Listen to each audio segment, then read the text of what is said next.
from within. 2 wore beads and had scarf-wrapped heads. The third wore a backward trucker cap. Typical streetwear, nothing special. Then Jack noticed that all 3 carried short, shiny machetes and looked out for blood. When Rico leaned out the front passenger window and screamed something in Spanish, Jack got the picture.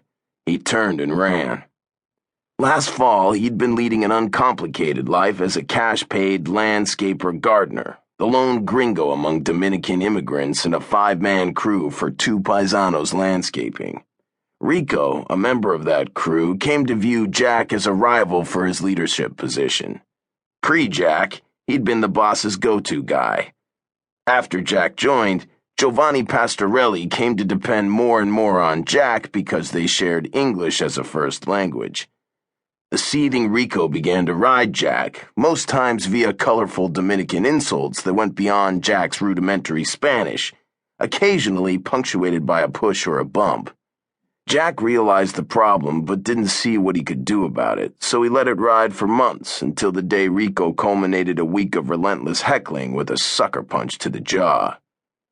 Jack still didn't remember much of what happened next. Apparently, he flashed into berserker mode, launching a Hell's Angels-style counterattack so vicious it left him in shock, and a battered Rico coiled on the ground, clutching a ruined knee. The other Dominicans were Rico's buddies who used machetes to clear brush. The boss, Giovanni, fearing Jack would end up with one of those blades in his back, had fired him for his own safety. It should have ended there, but for some reason it hadn't.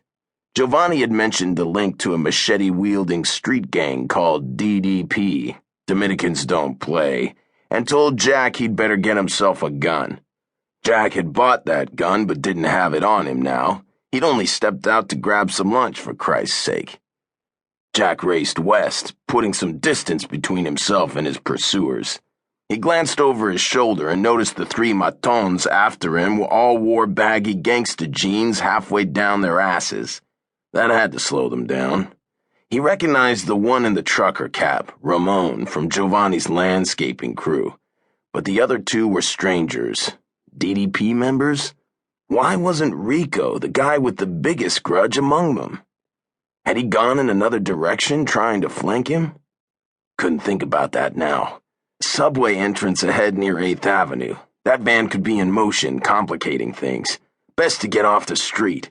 A subterranean wind blew against his face as he scrambled down the white-tiled gullet into the token area. Train arriving. No time for a token and no transit cop in sight, so he waved to the attendant as he raced past the booths, hopped atop the turnstile, and leaped across. Good luck to his pursuers trying a turnstile hop in those saggy pants. The fetid gale was stronger here, flowing up from the subway platforms 1 level below. A downtown sign hung above a stairway to his left, uptown over another to his right. He didn't care which direction he went. All he wanted was to go, go, go. The big question, where was the train arriving? Uptown or downtown side? The wind began to die with the tortured scree of train brakes. Where?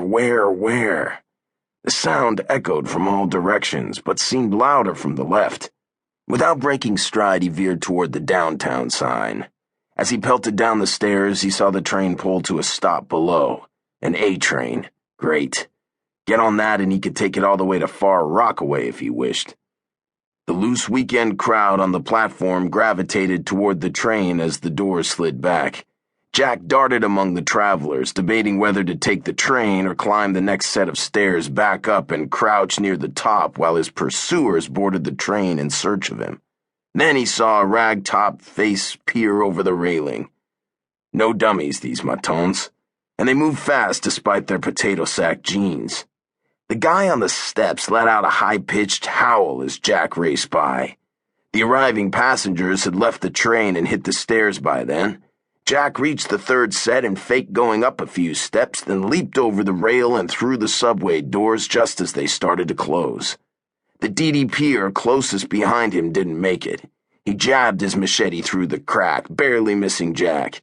It had black symbols carved into its chrome surface. He tried to use it to pry open the doors, but the train had started moving and that wasn't going to happen. Ramon